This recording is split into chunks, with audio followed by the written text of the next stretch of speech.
Hello दोस्तों, मैं ईशा रुद्र आपकी स्पिरिचुअल गाइड, स्पिरिचुअल हीलर फिर से आप लोगों का इस चैनल पे स्वागत करती हूँ। तो आज हम लोग नवरात्रि यानी कि गुप्त नवरात्रि के दूसरे दिन जो पता नहीं आपको ये वीडियो कब मिलेगी।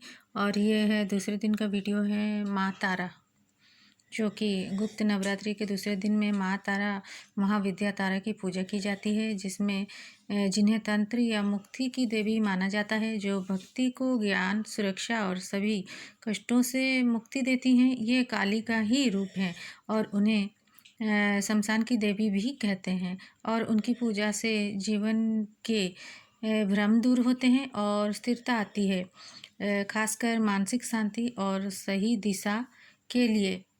कौन है माता तारा? खासकर बहुत लोग जानते भी नहीं हैं माता तारा, पर उनके बारे में आज कुछ जानकारी इस चैनल पे हो जाए। महाविद्या माँ तारा 10 महाविद्याओं में से दूसरी देवी हैं और तंत्र साधना में इनका विशेष महत्व है। स्वरूप इनका रंग नीला होता है, इसलिए इन्हें नील सरस्वती भी कहते हैं। ये नरमुंड की माला धारण करती हैं और कभी कभी चंचल जिह्वा बाहर किए हुए भयंकर रूप में दिखाई देती हैं। इनकी उत्पत्ति कैसे हुई है? कथा के अनुसार समुद्र मंथन के दौरान विषपान से शिवजी को हुई पीड़ा शांत करने के लिए माँ काली ने यह रूप धारण किया और स्तनपान कराया, जिससे उनकी जलन शांत हुई। इसका प्रभाव ये ज्ञान, मुक्ति, मोक्ष और जीवन के सभी दुखों से रक्षा करने वाली देवी हैं, जो साधक को सही मार्ग दिखाती हैं। गुप्त नवरात्रि के दूसरे दिन पूजा का महत्व। मानसिक स्थिरता।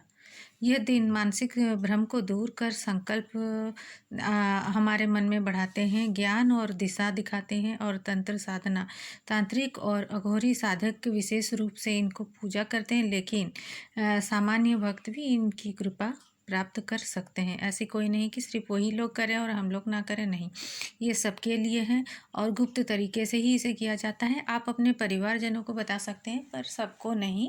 और इसका साधना आप कर सकते हैं और जितना आप इसका साधना करते रहेंगे, जीवन में उतना आगे बढ़ते रहेंगे। हर साल इसको मनाइए।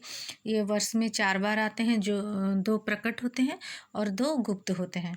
इनमें से ये एक इस साल का 2026 का ये पहला है। तो इसका पूजा विधि आइए आज जान लेते हैं। सुबह स्नान करके स्वच्छ वस्त्र पहने। लाल या नीले वस्त्र शुभ माने जाते हैं। पूर्व या उत्तर पूर्व दिशा में मुख करके बैठें और माँ तारा का ध्यान करें। ओम ह्रीं श्रीं हुं फट या तारा के ध्यान का जाप करें। सरसों के तेल का दीपक जलाकर उसमें थोड़ी पीली सरसों के दाने डालें और पश्चिम दिशा में रखें। दीप में माँ के प्रसन्न करने के लिए कुछ पीले सरसों को भी डाल देना चाहिए। मन की बात कहें और उनसे मार्गदर्शन व शक्ति प्रदान करने की प्रार्थना करें। इस प्रकार होती है ये माँ तारा की आराधना, जो हम लोग अभी जान पाए। तो कृपया इस वीडियो से बने रहें और जो भी जानकारी आपको दी जाती है इस वीडियो से प्राप्त करें। और कहीं अगर कुछ भूल चूक हुई तो मुझे क्षमा करें। और माँ तारा यानी कि ये दुर्गा का ही एक रूप है और इनको पूजा करने से बहुत सारी गुप्त विद्याएं जो हम लोग जानते नहीं हैं, वो स्वप्न के दौरान या फिर आप कहीं से किसी एंजेलिक नंबर या कहीं से कुछ भी ऐसा हो जिसे आपको पता चल सकती है।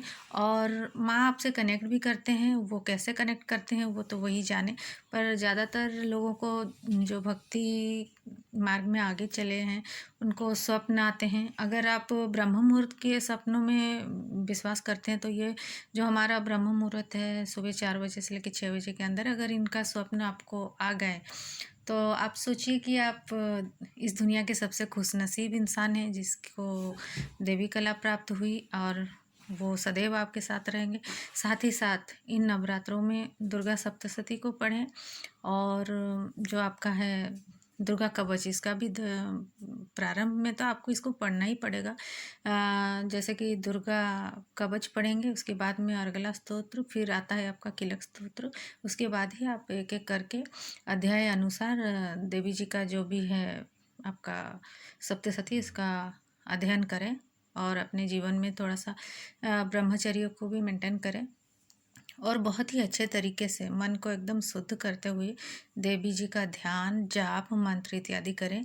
और ख़ास करके सूर्य उदय से लेके सूर्यास्त तक तो ये काफ़ी ही अच्छा टाइम है। और सूर्यास्त के बाद भी आप इनका जाप कर सकते हैं और जो कि ज़्यादा ही प्रभावशाली माना जाता है। और कृपया इन मौक़ों को हाथ से जाने ना दें। और जब भी साल में ये सारे नवरात्रि, गुप्त नवरात्रि आते हैं तो इनको आप मनाइए।